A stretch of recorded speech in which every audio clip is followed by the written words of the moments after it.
ব্যানার্জি সকালে চাকরি ছাড়লে সন্ধ্যায় আবার চাকরি দেয়। লজ্জা থাকা দরকার মুখ্যমন্ত্রী। ওটি রুমের মধ্যে এদের মৎস্য হতো, ওটি রুমের মধ্যে এরা পিকনিক করত, সেইগুলো জানতে পেরে গিয়েছিল, এর বিরোধিতা করেছে বলে আজকে ওখানে এই মর্গে যে সমস্ত মহিলারা থাকতো, যে সমস্ত মায়েরা থাকতো, যে সমস্ত দিদিরা থাকতো, যে সমস্ত বোনেরা থাকতো, এই সন্দীপ ঘোষের চেলারা ওই মৃত মায়ের সাথে, ওই মৃত বোনের সাথে, ওই মৃত দিদিগুলোর সাথে অপকর্ম করে এই শয়তানগুলো ভিডিও করে আবার বাজারে বিক্রি করতো, মুখকে চেঞ্জ করে। সে দায়িত্বটা তুলে নিতে হবে। বন্ধুগণ, আমি নতুন করে বলবো না, শুধু বিগত দিনে কয়েকটা কথা বলেছিলাম তিলোত্তমা কাণ্ড নিয়ে। আপনারা নিশ্চিতভাবে দেখছিলেন না মিলছে কি মিলছে না। আমি বলেছিলাম তিলোত্তমার সাথে যে অন্যায়টা হয়েছে, এই ধর্ষণ খুনটা শুধুমাত্র মাইন্ডকে ডাইভার্ট করে দেওয়ার জন্য হয়েছে। এর পিছনে অনেক বড় রহস্য আছে। আমি বলেছিলাম বারাইপুরে যখন মিটিং এ এসেছিলাম, যদি রেকর্ড থেকে আপনারা জানতে পারবেন। আর আপনি গত কয়েকদিন আগে বিভিন্ন পেপার পত্রিকাটা দিয়েছিল, খেয়াল আছে যে আমার তিলোত্তমা বোন এদের অন্যায় অনেকটা জানতে পেরে গিয়েছিল। ওটি রুমের মধ্যে এদের মৎস্য হতো, ওটি রুমের মধ্যে এরা পিকনিক করত, সেইগুলো জানতে পেরে গিয়েছিল, এর বিরোধিতা করেছে বলে আজকে ওনাকে নাকি এ কথা এই পানিশমেন্ট হিসেবে তাকে এই ঘটনা তার সাথে ঘটালো। আমি আবারও বলছি, রেকর্ড হচ্ছে, যদি সিবিআই সঠিকভাবে তদন্ত করে, আজকে এই বিজয়গঞ্জ বাজারে বলে যাচ্ছি, আমার কথার সাথে মিলিয়ে নেবেন। যদি সিবিআই সত্যিকারের অর্থে দোষীদেরকে শাস্তি দিতে চাই, মিলিয়ে নেবেন। আমি বলে যাচ্ছি, যদি আমার নামে নোটিশ আছে আমি প্রস্তুত আছি, কারণ আমার মন আমাকে দেখা দিচ্ছে যেভাবে একটার পর একটা এভিডেন্স তারা ডিস্ট্রয় করেছে। আমি বলতে আপনি মিলিয়ে নেবেন।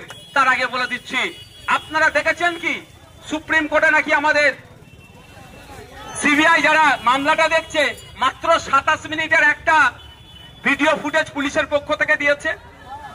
বাকি ভিডিও ফুটেজ কোথায় গেল? আমি আপনাদের বলে রাখি, যদি ভিডিও ফুটেজটা কোনো সময় পাবলিক হয়, সেটা বলে দিচ্ছি, দেখে নেবেন, মিলিয়ে নেবেন। ওই ভিডিও ফুটেজটা যে অপারেটিং করার দায়িত্ব ছিল ওই সন্দীপ ঘনা, সঞ্জয় রায়ের আসার আগে আর পরে ভিডিওটা পাওয়া গেছে, খোঁজ নিয়ে দেখবেন। কিন্তু সঞ্জয় রায়ের আগে যে সমস্ত খেলাড়ি, এই জন্য বলছি এত বড় অপদার্থ ওই সন্দীপ ঘোষ, এই মর্গে যে সমস্ত মহিলারা থাকতো, যে সমস্ত মায়েরা থাকতো, যে সমস্ত দিদিরা থাকতো, যে সমস্ত বোনেরা থাকতো, এই সন্দীপ ঘোষের চেলারা ওই মৃত মায়ের সাথে, ওই মৃত বোনের সাথে, ওই মৃত দিদিগুলোর সাথে অপকর্ম করে এই শয়তানগুলো ভিডিও করে আবার বাজারে বিক্রি করতো, মুখকে চেঞ্জ করে। এই জন্য আমি বলছি খেলাড়ি এরা কত বড় অপদার্থ। এই অপদার্থগুলোকে আবার মহিলা মুখ্যমন্ত্রী মমতা ব্যানার্জি সকালে চাকরি ছাড়লে সন্ধ্যায় আবার চাকরি দেয়। লজ্জা থাকা দরকার মুখ্যমন্ত্রী। ওনার যদি ন্যূনতম লজ্জাটুকু থাকে, আমি মনে করব উনি পদত্যাগ করবেন, ওই পদের উনি যোগ্য নয়। আর যে ভাবতে পেরেছে মহিলা মারা গিয়েছে, মর্গে গিয়েছে, ওই মহিলাকে তার সাথে অপকর্ম করে ওই ভিডিও করতো, যখন অপকর্ম করতো ভিডিওগুলো মুখটা চেঞ্জ করে দিয়ে বাইরের দেশে বিক্রি করতো, আর মোটা টাকা ইনকাম হতো। এই কাণ্ডগুলো আমার তিলোত্তমা বোন জানতে পেরে গিয়েছিল। আমার তিলোত্তমা বোন কি জানতে পেরেছিল? যে প্রায় প্রতি বছরে মৃতদেহের হিসাব ঠিকঠাক থাকতো না, মৃতদেহ এরা খেয়ে নিত। মানে বুঝতে পেরেছেন? একটা সময় ছিল না, আপনারা শুনেছেন না, বলে অমুক প্রধান আমার পায়খানা খেয়ে নিয়েছে। আরে কি রে ভাই, গ্রাম্য ভাষা বলে পায়খানা খেয়ে নিয়েছে। আরে কি হয়েছে? মানে ওর বাথরুমের টাকাটা এসেছিল, প্রধান ঝেড়ে দিয়েছে। ওরা বাথরুম খেতে খেতে মৃতদেহ খাচ্ছে। প্রতি বছরে 8টা-10টা করে মৃতদেহ এরা কি করত, অন্য জায়গায় কি কাজে ব্যবহার হয় বলতে পারবো না সবটা, কিন্তু প্রতি বছরে 8টা-10টা করে মৃতদেহ খেয়ে নিত। আর কি অন্যায় ধরতে পেরেছিল? প্রতি বছরে প্রায় 20 কোটি টাকার ওই মেডিকেল কলেজের ব্যবহারকৃত যে সমস্ত বর্জ্যগুলো ছিল, সেইগুলো এরা বিক্রি করে লুটপাট করে খেত। সেইগুলো প্রতিবাদ করার জন্য আজকে আমার তিলোত্তমা বোনকে এরা ধর্ষণ করিয়ে, খুন করে, তারপরে ধর্ষণ করিয়ে এরা তার মুখটাকে বন্ধ করলো। রাজ্য সরকার বারবার বলছিল, পুলিশ বারবার বলছিল এতে আমাদের কেউ নাই। আজকে আপনারা বলুন, টালা থানার ওসিকে কেন গ্রেফতার করেছে? বেশ কিছু কারণ দেখিয়েছে। তার মধ্যে একটা কারণ হচ্ছে যথা সময়ে এফআইআর করেনি। আপনারা শুনলে অবাক হবেন, সন্ধ্যে 6টার পরে এফআইআর আপনার পোস্টমর্টম করার নিয়ম নাই। এখানে যদি কোনো ডক্টর থেকে থাকেন, আমি যদি ভুল বলি, আমাকে এসে আপনি প্রোটেস্ট করতে পারেন, কিন্তু বাই প্রেসার দিয়ে পোস্টমর্টম করতে বাধ্য করেছে।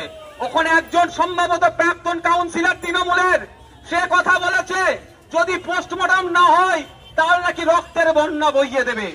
আরে তিলোত্তমা তো ওর তিলোত্তমাকে খুন করলো, ধর্ষণ করলো, তারপরে তো তড়িঘড়ি কেন? এর মধ্যে তো ডাল মে কুছ কালা হ্যায়। কালাটা কারা? কালাটা কারা এখানে বলা যাচ্ছে বিজয়গঞ্জ বাজারে। সিবিআই যদি সঠিক তদন্ত করে, হ্যাঁ আমি আবারও বলছি, সিবিআই যদি সঠিক তদন্ত করে তাহলে দেখতে পাবেন দুবাই থেকেও কিছু কালপিটকে নিয়ে আসছে, যারা তিলোত্তমার সাথে অপকর্ম করে দুবাই তারপরের দিনে পালিয়ে গিয়েছে। মমতা ব্যানার্জির সিনেমা ধন্য তারা যদি করে, তবে কতটুকু কি হবে বলতে পারবো না, কতটুকু কি হবে বলতে পারবো না, আমি কবে বিচার পাবে আমি বলতে পারবো না। আমি যদিও একজন আইনসভার সদস্য, সব কথা আমি বলতে পারছি না, গায়ে অনেক জ্বালা করছে, কিন্তু বলতে পারছি না, কারণ আমি একজন আইনের সভার সদস্য। আমি যদি সাধারণ মানুষ হতাম অনেক কিছু এখন বলে দিতে পারতাম, আমার কিছু দায়িত্ব আছে তো, সেটা পালন করতে হচ্ছে, বাধ্য হয়ে করতে হচ্ছে।